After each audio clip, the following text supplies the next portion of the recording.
a la revista cultural El Café Rojo. Esta noche nos acompaña Sebastián, Juan Pablo y Diana. Muchas gracias por acompañarnos en esta tertulia. Muchas gracias, José Mario. La tertulia de hoy es una tertulia muy diferente a las que hemos hecho en este año y medio aproximadamente. Llevamos ya de tertulias. Es una tertulia que yo denominaría muy especial, por la parte humana, por la parte de conocimiento, de conocimiento de situaciones que difícilmente podemos nosotros como personas del común presenciar y conocer. Hoy nos acompaña tres personas de la parte médica. Ellos van a presentarse enseguida, nos van a contar a qué se dedica cada uno y vamos a comenzar con ellos un diálogo donde vamos a hablar de todo lo que ha ocurrido, a lo que nos hemos habituado en este más de año y medio, desde que el 31 de diciembre del 2019 comenzó esta crisis mundial de pandemia, y que ya para marzo era conocida por todo el mundo y estábamos en un abismo, diría yo, porque para marzo, cuando empezó el confinamiento, cuando comenzaron las medidas restrictivas, el aislamiento, el cierre de la economía, pues eso puso en jaque a todo el mundo. Todos quedamos consternados sin entender qué era lo que ocurría. Entonces aquí la parte más sensible, más humana de lo que todos conocemos como esa pandemia mundial que todavía seguimos viviendo, porque miraba las cifras y se está hablando todavía de más de 600 muertes diarias. Esa cifra es real. Estamos hablando solo de Antioquia, Colombia, más de 600 muertes diarias en Colombia. Muy buenas tardes, muchas gracias por la invitación. Mi nombre es Sebastián Rivera, soy anestesiólogo, trabajo en áreas pues, de cirugía del Instituto Colombiano del Dolor. Llamo Diana Reyes, yo soy también médica anestesióloga y especialista en dolor y cuidado paliativo, y me desempeño pues en esas mismas áreas. Y en esta época del coronavirus todos hemos tenido que trabajar con el COVID. Bueno, buenas tardes, mucho gusto, mi nombre es Juan Pablo Hidalgo, yo soy médico general y actualmente estoy a cargo de la coordinación de varias de las unidades de cuidados respiratorios intermedios de la ciudad. Bueno, pues yo quería que empezáramos preguntándonos o preguntándoles a ustedes cómo es un día de un médico y sobre todo pues encargado de esa parte del COVID, de atender el COVID-19, porque eso no lo sabemos. Nosotros los vemos que entran y salen, o cuando hemos tenido algún paciente allí, pero no sabemos realmente cuántas horas trabajan, a qué son sometidos. Las unidades de cuidados de los pacientes de COVID tienen algunas pues, peculiaridades con respecto a otras unidades, y es el tipo de aislamiento que se tiene. Entonces un médico que recibe turno a las 7 de la mañana, ingresa a 6:30 de la mañana, se debe pues tenemos varios tipos de unidades, pero ingresa a la unidad, ingresa a un sitio donde se debe cambiar su ropa, o sea, guardar su ropa en una bolsa y ponerse un traje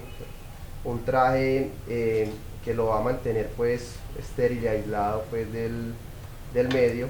Entonces se pone su traje, se pone su mascarilla y se pone un visor y ya ingresa al área COVID pues, de las diferentes unidades. Una vez ahí, pues ha habido momentos como pues, durante la pandemia en la que los recursos, hemos tenido más recursos o han escaseado los recursos. Entonces al principio era como solo como tenemos pocos trajes, limitar las salidas. O sea, cuando un médico ya tiene que salir a ingerir un alimento, a un área de descanso, se debe retirar ese traje, se debe nuevamente usar su ropa y estar pues en áreas de descanso para evitar contaminar y tener pues como Perdón, un Sebastián, cruce de... y al quitarse ese traje, el traje ya hay que desecharlo. Por riesgo de contaminación, esa era la recomendación. En los momentos en los que ha escaseado los dispositivos, pues ha tocado como de alguna forma se puede reusar o vamos a reusarlo una vez al día, usarlo de tal manera, tener cuidado de no contaminarnos al vestirnos. Uno de los momentos en los que había más riesgo para que los médicos se contaminaran era a la hora de ponerse estos trajes, o a la hora de retirarlos, más bien, ¿cierto? Entonces, una vez adentro, ya el médico usa sus guantes y entra a la zona COVID donde podemos tener 20, 30 pacientes, todos conectados a diferentes dispositivos de oxígeno. Entonces algunos van a estar con cánula, otros van a estar más ahogados, muchos van a estar boca abajo, que es una de las posiciones donde se ha permitido, pues donde se mejora la oxigenación. Entonces pacientes que se van alternando entre esa posición supino y prono, o sea, boca abajo y boca arriba. Todos, pues, ha sido pues, unas situaciones pues, difíciles para todos. Entonces se hace una ronda de todos estos pacientes, se miran en qué estado están, se conversa con ellos. Muchos de ellos en estas unidades donde están los pacientes más críticos son pacientes ahogados. Al momento de ingresar se ven, o sea, se ve el ahogo con el que llegan, o sea, les falta el aire, o sea, literalmente ingresan ahogados y se va avanzando pues en todo ese proceso de la enfermedad. Algunos, más o menos un 15% de los que nos ingresan terminan intubados y ya en una unidad de cuidados intensivos. Entonces el médico es eso, el médico ingresa, se pone su ropa, empieza a ver los pacientes, para evitar contaminación de sus equipos se aíslan esas horas que está dentro de sus familiares, pues no tienen pues el uso del celular es limitado, ¿cierto? Entonces, en estas UCIs, en estos lugares no hay celulares. Ahí se han tenido estrategias, por ejemplo, uso de algún tipo de bolsas para tener el celular, porque también hay otra cosa que ha pasado, y es que el celular ha sido como también el medio por el cual nos comentan los pacientes para que ingresen. O sea, no nos podemos de todas formas incomunicar del todo, ¿cierto? Pero yo hago una pregunta con respecto al celular. Un paciente que llega con COVID, ¿puede entrar con sus cosas personales o no entra con nada? Sí. Sí. De hecho, yo voy a meter ahí la cuñita y es uno de los pilares. O sea, cuando un paciente entra en una unidad de cuidados respiratorios, se debe dejar con el celular, porque eso garantiza que ese paciente esté en contacto con su familia de manera continua, ¿sí? De hecho, también pues surge la inquietud, y bueno, y hay pacientes que no tienen el celular, entonces ¿cómo se van a comunicar, ¿cierto?, con la familia? Sí. ¿Qué vamos a hacer? Entonces, dentro de los pilares de la atención en el paciente con COVID, se implementaron una serie de estrategias que van más desde el punto de vista médico en cuanto al uso de algunos medicamentos como esteroides para desinflamar, medicamentos para que la sangre no esté como tan coagulada y evite algunas complicaciones, pero hay estrategias humanas.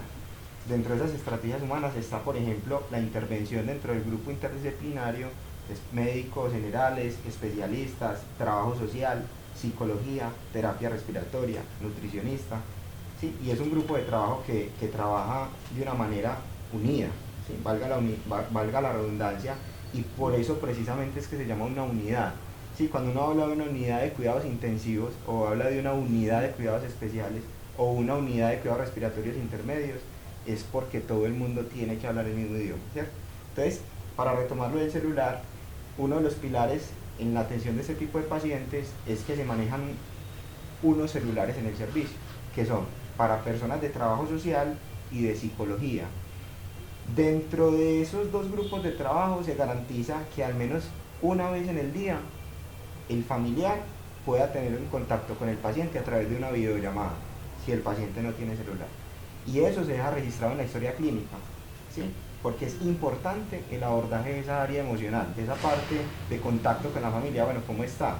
Y aparte de eso hay una llamada por parte del médico, porque a ese personal de pronto ya le queda muy difícil dar una información del estado actual del paciente, y el médico garantiza una llamada en el día para informar a los familiares cómo está su estado actual, o en el momento de tomar alguna decisión importante. Es decir, ya se realizó la llamada, pero es un paciente que deterioró el estado clínico, que deterioró su estado de salud.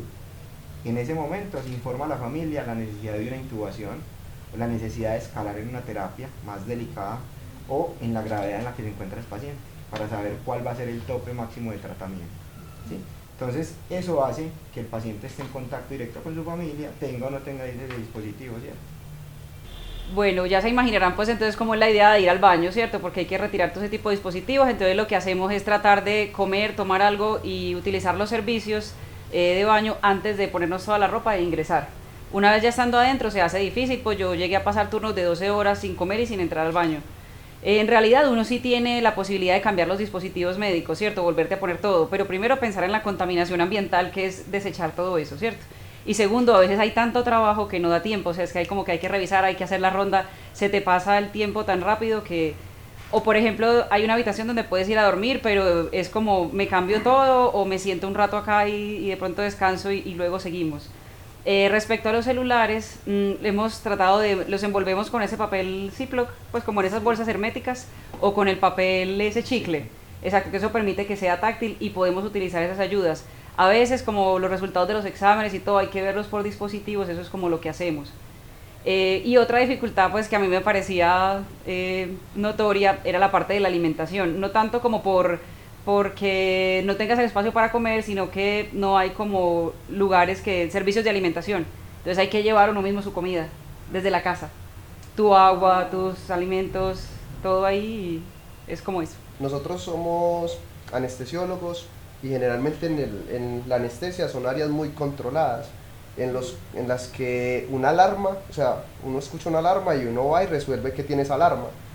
Cuando uno está en un área de COVID, son 30 alarmas sonando a la vez, porque todos los pacientes están con la oxigenación baja, entonces todos los monitores son pitando, entonces uno entra a ese lugar y todos los pacientes tienen una alarma pitando, y uno empieza a buscar cómo resolver y cómo ir ayudándole a cada uno, y cada día es un reto distinto, porque un día un paciente hace un infarto, otro día un paciente, o sea, entonces va generando un montón de retos que hacen que, o sea, pues que esto no, pues lo que decías, como ya nos acostumbramos o ya es más, no, yo pues personalmente considero que no sé. Y otra cosa difícil es que, no solamente es difícil para nosotros, sino que los pacientes también vivieron una experiencia muy distinta a lo que es estar en un hospital normal, porque ellos tienen unas necesidades de oxígeno grandes que como que con una bala de oxígeno no es suficiente, entonces ellos tienen que estar pegados a un dispositivo de pared que se llama un flujómetro, que les puede garantizar bastante oxígeno y no se pueden mover de ahí. Entonces es un cubículo, es una camita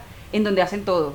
Ahí comen, ahí se les hace un baño seco en cama, ahí hacen sus necesidades, o sea, todo ocurre en ese espacio y todo el tiempo que esté ahí es solo eso. Si el paciente está consciente, pues se le facilitan unos dispositivos para que pueda hacerlo, o si no, hay que usar pañal, cambiarlos de posición, o sea, se limitan solamente a ese espacio. Sebastián, Juan Pablo y Diana, yo quisiera preguntarles qué es lo más terrible que han vivido en esta pandemia. Cada uno personalmente, ¿qué es lo que más lo ha movido? ¿Hay algo que los haya hecho sentar y ponerse a llorar? Ha habido momentos difíciles, hemos tenido momentos donde donde hemos estado en las unidades de cuidados respiratorios y tenemos 20 pacientes todo y ninguno mejora y los familiares no pueden entrar a verlos. Pues y los pacientes adentro con esa sensación y con todo lo que se escucha en las noticias de de que nos vamos a morir, ven que el del lado ya lo están intubando, el del lado está cumpliendo años y la familia le manda una tortica en una videollamada toda la familia le canta el cumpleaños. O también tuvimos la mamá intubada a la que le mandan una cartelera con las fotos de toda la familia y esperamos que vuelvas pronto y uno se las pega en su, ¿cierto? Pero momentos frustrantes, ha habido momentos en los que nos hemos quedado sin el recurso para todos los pacientes y nos ha tocado escoger, como es que no tenemos sino 7 ventiladores y tenemos 8 o 9 pacientes para intubar. O sea, ¿cuál es el más grave y no lo podemos intubar en este momento? ¿Cierto? Entonces, eso es muy duro, tener que escoger una persona a quien se le da el recurso y a quien no, ¿cierto? Entonces creo que para mí eso es como de los momentos más duros y frustrantes pues que he pasado en este año. Para mí pues, de lo más duro es algo relacionado con lo que él cuenta y es ese tener que seleccionar o escoger.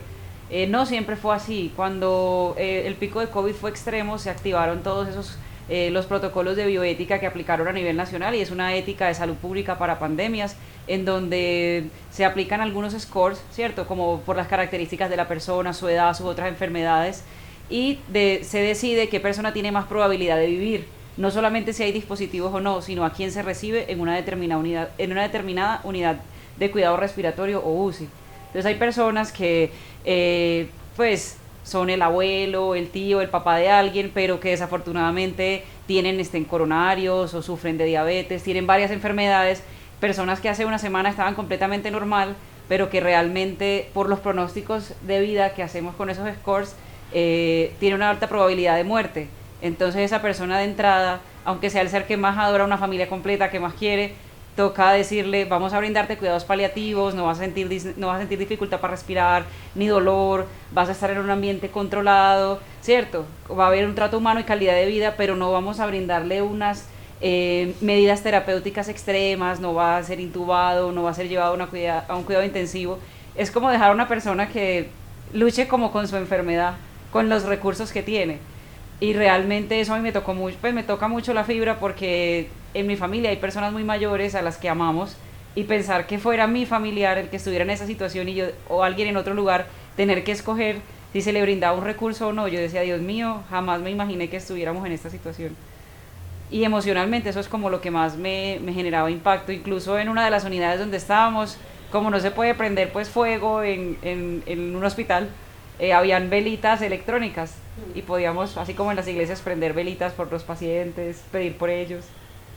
A mí sí hubo una situación que me tocó mucho, ¿sí? Y me tocó mucho la fibra porque fue una paciente joven de menos de 40 años en una de las unidades. Ingresó con una falla ventilatoria muy avanzada. La paciente se le empezaron a brindar la atención pues con los recursos que teníamos y se fue escalando en terapia de oxigenoterapia. Entonces unos dispositivos que fueron cada vez más avanzados.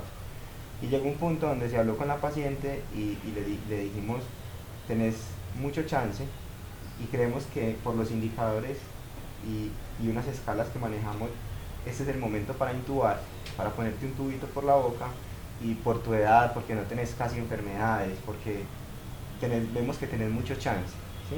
La paciente se negó. No sabemos por qué. O sea, ella finalmente habló con psicología y dijo eso reservado, pero se negó y dijo, yo no me quiero poner un tubo en la boca. Yo no quiero ponerme un tubo en la boca.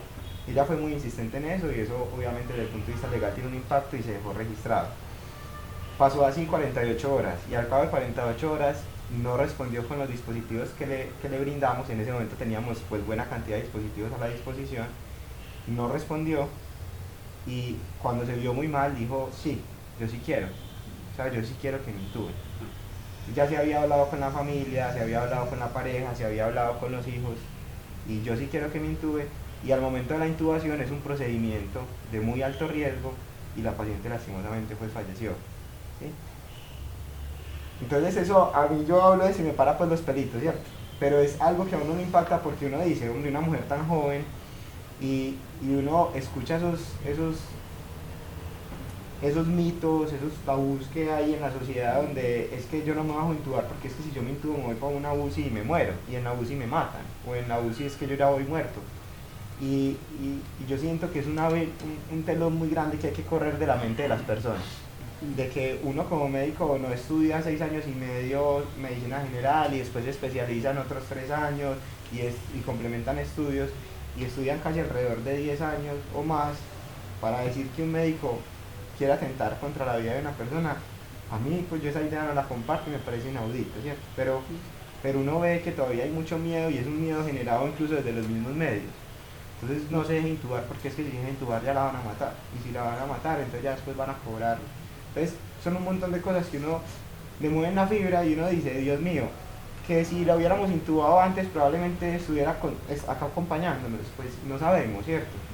Pero digamos que de las probabilidades era más probable que si se hubiera hecho una intubación temprana la paciente hubiera sobrevivido, ¿cierto? Historias tristes como esa, ¿cierto? Pero historias también muy contentas donde uno ve pacientes de 81 años saliendo en una silla de ruedas después de 28 días de estancia y todo el mundo aplaudiéndole y la familia contenta porque ya va para la casa, que era algo impensable, ¿cierto? Porque uno dice, este más viejito probablemente se muere más fácil y no, salen adelante.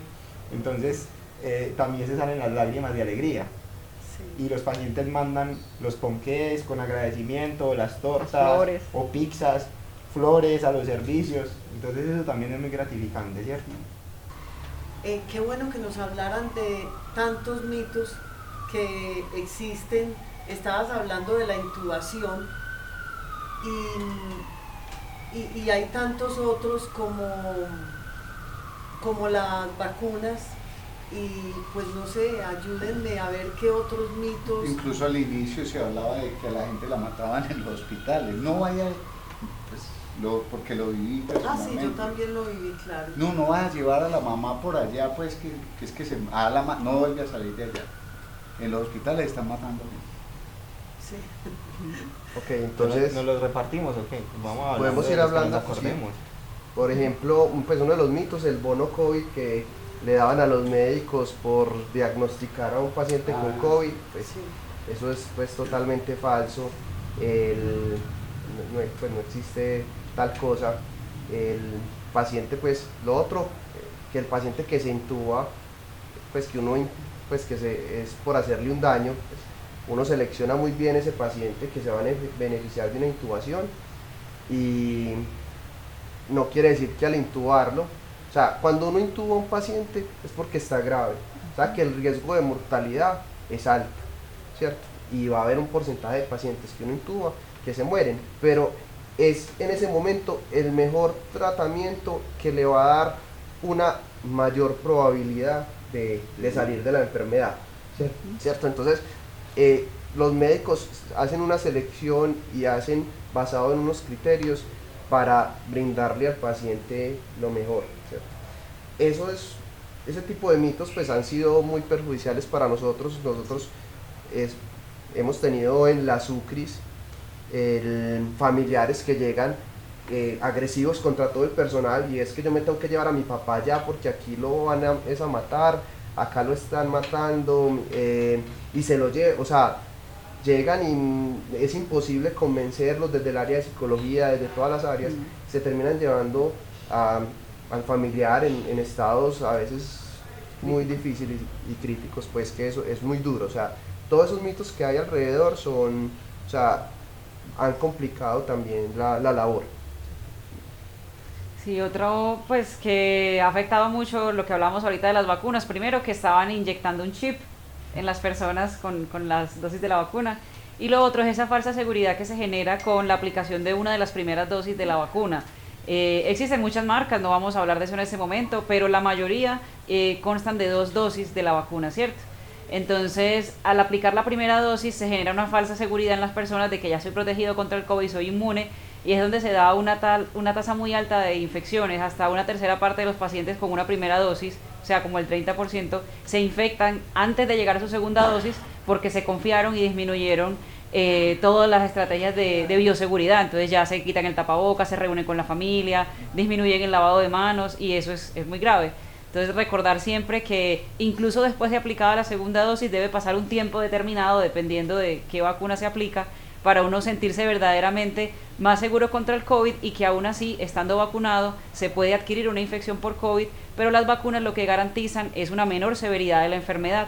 Es decir, que de pronto no fallezcas por COVID o que no termines en cuidado intensivo, pero no te exime completamente de tener la infección.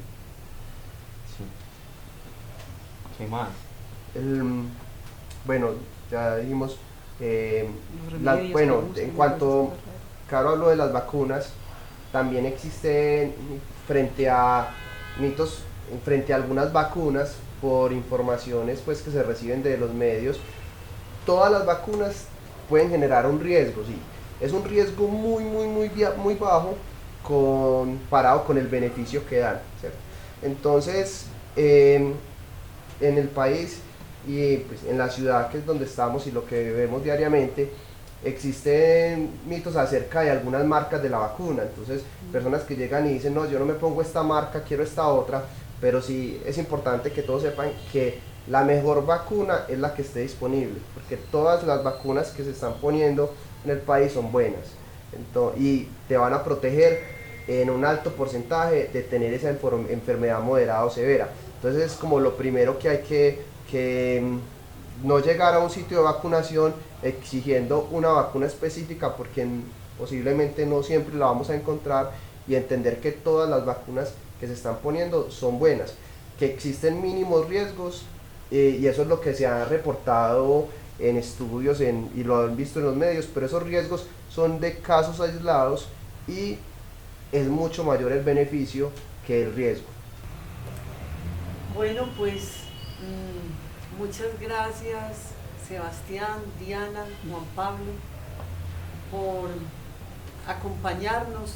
Queremos agradecerles no solo que estén aquí esta noche con nosotros, sino el compromiso, el cariño, el trabajo fuerte que han sostenido durante todo este tiempo. Es mucho lo que queda sin hablar, son muchas las cosas que uno quisiera preguntar, de las que hay tantas cosas que uno quisiera preguntarles, pero pues ya es momento de concluir con esta charla. José Mario, no sé. Sin embargo, no, yo pienso que fue muy ilustrativo, pues, y había cosas, todavía hay una cantidad de preguntas, pues, que no surgen en el momento, pero siento que sí se cumplió el objetivo, Adriana. Y también les quiero dar las gracias, de verdad. Con mucho gusto. Pero verdaderamente es muy especial esta tertulia, esta charla, porque uno sentarse, reunirse, a hablar sobre la muerte, porque estamos hablando sobre la muerte, y más de forma tan real, porque ustedes la tienen todos los días, tienen que convivir con ella diariamente. Y nosotros, pues, de igual forma, pues estamos como a la espera de el universo que nos tiene preparado. ¿Cuál es nuestra misión acá y nuestro propósito? Me acuerdo de un pedacito en un poema de Rogelio Chavarría que dice algo como: con mi mañosa lentitud engaño a todos, no a la muerte. 3 pasos doy de para atrás, pero la muerte les advierte. Está muy bien terminado. Y toda muerte que no es la mía, solo es un simular. Pues, eso es lo que creemos. Mira lo que estás diciendo, en lo que decías ahora. Lo que decían ahora.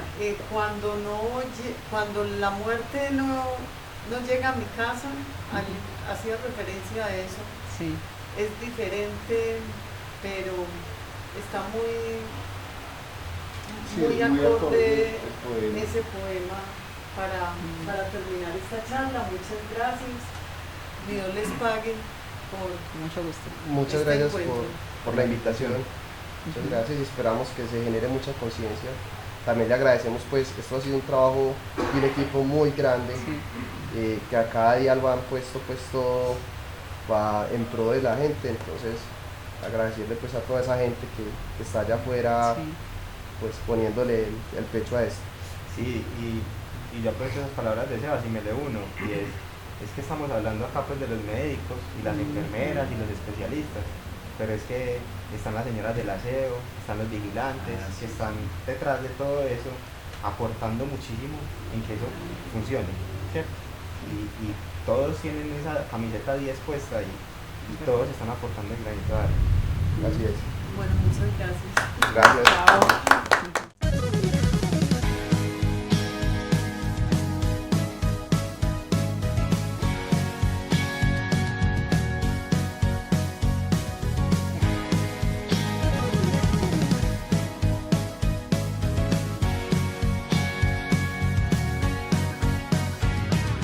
Cuando pierda todas las partidas, cuando duerma con la soledad, cuando se me cierren las salidas y la noche no me deje en paz, cuando sienta miedo del silencio, cuando cueste mantenerme en pie, cuando se revelen los recuerdos y me pongan contra la pared, resistiré, erguida frente a todo, me volveré de hierro para endurecer la piel. Y aunque los vientos de la vida soplen fuerte, soy como el junco que se dobla pero siempre sigue en pie. Resistiré para seguir viviendo, soportaré los golpes y jamás me rendiré. Y aunque los sueños se me rompan en pedazos, resistiré, resistiré.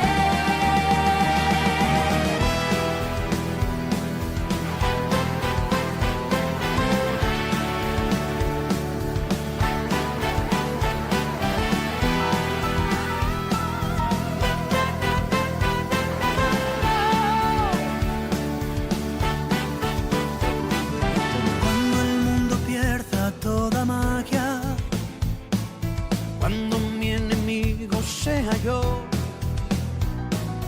cuando me apuñale la nostalgia y no reconozca ni mi voz, cuando me amenace la locura, cuando en mi moneda salga cruz, cuando el diablo pase la factura, o si alguna vez me faltas tú, resistiré, erguido frente a todo, me volveré de hierro para endurecer la piel. Y aunque los vientos de la vida soplen fuerte, soy como el junco que se dobla pero siempre sigue en pie. Resistiré para seguir viviendo, soportaré los golpes y jamás me rendiré. Y aunque los sueños se me rompan en pedazos, resistiré, resistiré.